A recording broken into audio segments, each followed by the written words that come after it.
Olá, estamos começando agora o podcast Eleições 2022, uma realização Portal NG Plus e Jornalismo Unisatic. Aqui quem fala é a repórter jornalista Jéssica Rosso, do Portal NG Plus. E hoje recebemos para uma conversa o candidato Estevan Arcari Tangará, que disputa uma vaga na Assembleia Legislativa de Santa Catarina como deputado estadual. Estevan, obrigado por aceitar o nosso convite. Seja bem-vindo. Eu que agradeço o convite de vocês. É muito importante para a gente essa oportunidade de estar expondo as nossas ideias e estamos à disposição aí para responder o que for do interesse de vocês e dos ouvintes. Lembrando que essa entrevista ela tem a duração máxima de 15 minutos, é o tempo já pré-estabelecido por todos os que passam aqui pelo nosso microfone. Eu estou ligando então nesse momento o nosso cronômetro e a partir de agora eu já faço a primeira pergunta ao candidato.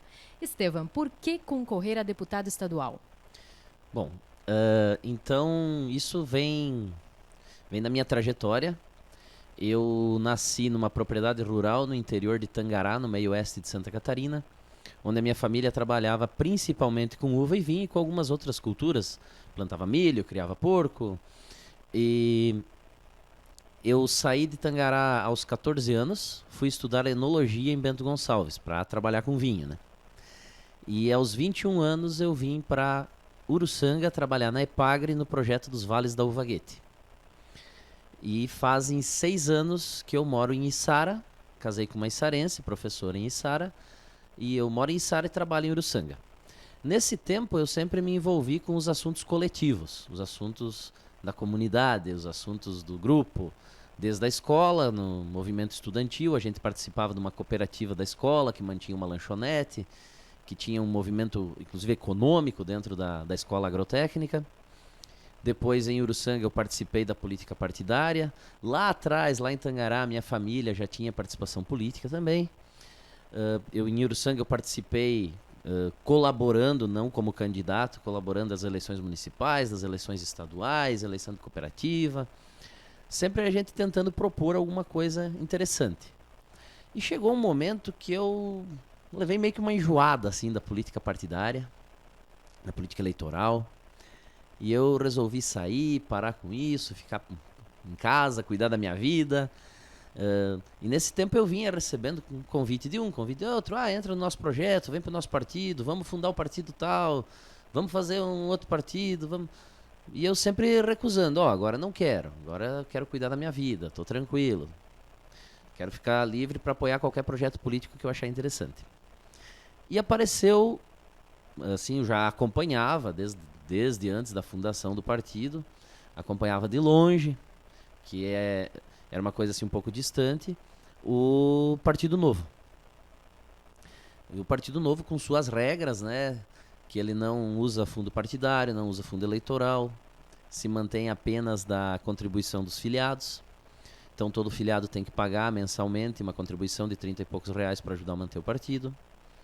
E um partido que quer que o dinheiro público seja valorizado e principalmente, assim, o que mais me chamou a atenção, um partido que tem no seu programa partidário, tá na testa do partido, assim, vamos dizer, que a gente precisa valorizar quem trabalha e quem produz, o indivíduo, o trabalhador, o empreendedor, que é eles que geram riqueza para pagar as contas do município, do estado, do país. Não é o governo que gera riqueza, o governo ele tem as suas funções, que inclusive, diga-se de passagem, no Brasil a maioria são mal feitas, na nossa opinião. Gasta-se muito dinheiro para o benefício que é entregue. E a gente precisa valorizar mais os empreendedores e trabalhadores para que a gente tenha geração de riqueza e a gente vai ter desenvolvimento econômico. Tendo desenvolvimento econômico, a gente vai ter desenvolvimento social, a gente vai resolver os gargalos de infraestrutura e o nosso país vai andar. Então isso foi o que mais me chamou a atenção do Partido Novo, que em praticamente todos os outros partidos é aquele governo que tem um saco sem fundo para tirar dinheiro, que não acaba nunca, que acha que o dinheiro do governo cai do céu. E o dinheiro do governo ele não cai do céu, ele Ele foi nos cobrado em forma de imposto, todo o dinheiro público, antes de ser dinheiro público, ele fez falta no caixa de uma empresa, no bolso de um trabalhador e na mesa de uma família. Então isso me chamou a atenção.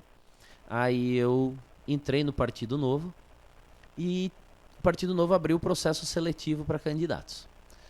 Eu gosto de política, eu gosto de estudar sobre política, sobre economia, sobre gestão. Até eu estou em fase de finalização da Faculdade de Administração Pública, falta fazer o trabalho de conclusão de curso. Que lógico que vai ficar para depois da eleição, né? Não dá para fazer um trabalho de conclusão de curso no meio de uma eleição. Então eu resolvi, vou ser candidato.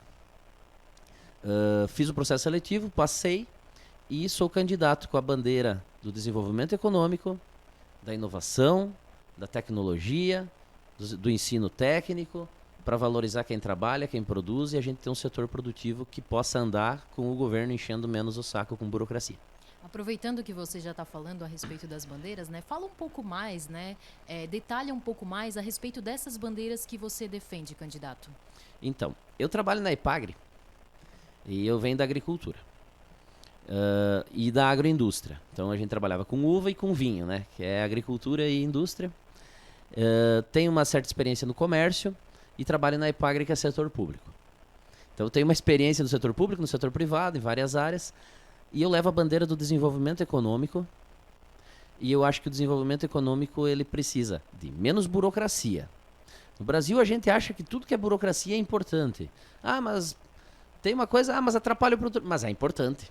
Tudo é importante. E aí a gente vai atrapalhando a vida de quem produz. E para quem é microempreendedor, microempresário, vai saber do que eu estou falando, porque o pequeno sofre mais que o grande com a burocracia. Para o grande é um funcionário a mais. Para o pequeno empreendedor é ele que vai fritar o miolo pensando na burocracia, pensando no prazo, pensando em atender a regra. Então a gente precisa facilitar a vida de quem produz, deixar o brasileiro trabalhar. E além de menos burocracia, a gente precisa melhorar a produtividade do Brasil. Então a gente precisa de tecnologia e de inovação. E a gente tem exemplos aí de instituições que estão trabalhando com tecnologia e inovação de maneira muito boa, reunindo as forças do setor público com o setor privado, trazendo as instituições de ensino junto com as empresas, porque não se faz inovação só com a instituição de ensino e nem só com a empresa até dá. Mas quando é uma inovação mais de ponta, tu precisa também da universidade, das empresas públicas de pesquisa. E a gente precisa avançar na inovação e na tecnologia para ser mais produtivos. E é um setor que eu conheço, eu trabalho com isso, trabalho com ciência e tecnologia na área da agricultura. E a gente precisa fazer esse setor andar mais rápido, destravar esse setor para melhorar a produtividade do Brasil. Paralelo a isso, aumentar a oferta de cursos técnicos. E quando eu falo isso, não é o governo sair abrindo curso técnico para todo lado, pode ser também em parceria com as instituições. O governo ajuda com uma parte, as instituições ajudam, as empresas que precisam dessa mão de obra ajudam. E a gente pode formar jovens, adultos, buscar pessoas que estão em situação difícil, de vulnerabilidade, trazer para estudar, para se formar num curso técnico, ter uma profissão. E a gente vai resolvendo os dois lados, né? O social e o econômico vão sendo resolvidos juntos com essa educação de qualidade voltada para o mercado de trabalho. Como é que a gente pode ver o seu trabalho, né, sendo refletido aqui no sul de Santa Catarina? Bom, o sul de Santa Catarina é uma região bem interessante, né? Porque a gente, já na geografia, o sul de Santa Catarina, em poucos quilômetros, ele vai do 0 metro de altitude a 1.000 e tantos metros de altitude, né? No costão da serra. A gente tem uma BR-101 cortando, várias rodovias estaduais. A gente tem as áreas de arroz lá do sul do estado, os terrenos de areia usados em outras culturas, né? Tem a região do plantio de mandioca. A gente tem aí a região da fruticultura, mais ali pro lado de Uruçanga, Pedras Grandes. A região mais pecuarista das granjas lá em Braço do Norte, São Lugero. Polos industriais espalhados, né? A gente tem um polo em Araranguá Sombrio, polo ao redor de Criciúma, da região carbonífera, vamos assim dizer, né? Toda a região carbonífera. Polo de Braço do Norte, polo de Imbituba, polo de Tubarão. E o Sul é uma prova que o desenvolvimento ele acontece pela iniciativa das pessoas, e é uma prova de que o desenvolvimento não se faz em ilha. Nenhum município se desenvolve sozinho. Quando um município tem dificuldades, os municípios ao redor também têm. E a gente precisa continuar com esse desenvolvimento em conjunto. Então eu acho que é importante esses debates intermunicipal continuar acontecendo. Não adianta a gente debater Criciúma, não adianta a gente debater Içara, a gente debater Uruçanga, a gente debater Orleans, a gente precisa debater a região. E eu acho que o deputado é mais um ponto para ajudar a integrar e a levar as necessidades, tanto para o governo do estado quanto para o governo federal. Embora eu sou candidato a deputado estadual, a gente precisa focar no governo do estado. Mas tem necessidades, às vezes, que só o governo federal pode fazer, e aí a gente tem que ajudar na articulação. E os nossos principais gargalos são na logística e na infraestrutura, na parte de desenvolvimento econômico, e na parte assim, mais social. O sul do estado tem um gargalo em saúde, né? Todos os hospitais, a saúde do sul do estado é baseada em hospitais filantrópicos, todos sempre com problema de caixa, né? Assim como no estado inteiro. E a gente tem muitas indústrias que não conseguem avançar mais por falta de mão de obra qualificada. Então eu acho que a gente precisa correr atrás disso, e eu não acho que um deputado vai fazer um milagre de resolver isso. Ele é mais uma peça ajudando a fazer parte dessa engrenagem. E eu acho que quando um deputado vem aqui e diz que vai resolver um problema desses, ele está mentindo. E não é porque é campanha eleitoral que a gente tem que mentir. E a gente vai ajudar. Nenhum deputado consegue fazer isso. Candidato, então aproveita esse tempo restante para deixar um recado para o seu eleitor. Bom, então uma coisa importante que eu gostaria de falar é do respeito ao dinheiro público. Voltar na tecla de que o dinheiro público não cai do céu. Todo o dinheiro público ele fez falta, antes de ser dinheiro público, fez falta no caixa de uma empresa, no bolso de um trabalhador e na mesa de uma família. A gente precisa respeitar o dinheiro público, e no Brasil isso é um gargalo grande. O dinheiro público é desrespeitado diuturnamente, tanto sendo esbanjado em coisas que não precisavam ser gastos, tanto com benefícios para algumas classes mais privilegiadas, quanto com absurdos como um fundão eleitoral de quase 5 bilhões. Um país que investe pouco mais de 2 bilhões em saneamento básico em 4 anos, gasta quase 5 bilhões para os candidatos fazerem campanha em 45 dias. Então, quer dizer, você pode estar com problema de saneamento básico, pode estar no meio do esgoto, mas tem que ver campanha eleitoral. Essa é a lógica do Brasil hoje.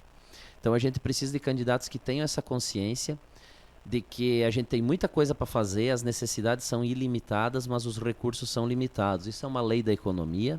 E aí a gente vai também para uma regra da administração, que é administrar é escolher prioridades. Então, não dá para fazer tudo, a gente precisa escolher prioridades e aplicar bem o dinheiro público. Aplicando bem o dinheiro público, a gente pode talvez um dia pagar menos impostos, e a gente escolhendo prioridades, a gente fazer o que traz desenvolvimento econômico para ter desenvolvimento social.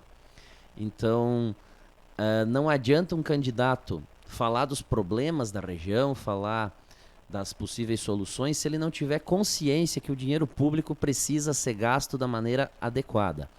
E, na minha opinião, eu, Estevão Arcari, conhecido como Tangará, eu não acredito que um candidato que gasta uma fortuna em fundão eleitoral para ganhar visibilidade numa campanha eleitoral, depois de eleito ele vai ter responsabilidade com o dinheiro público, porque ele já não tem responsabilidade agora.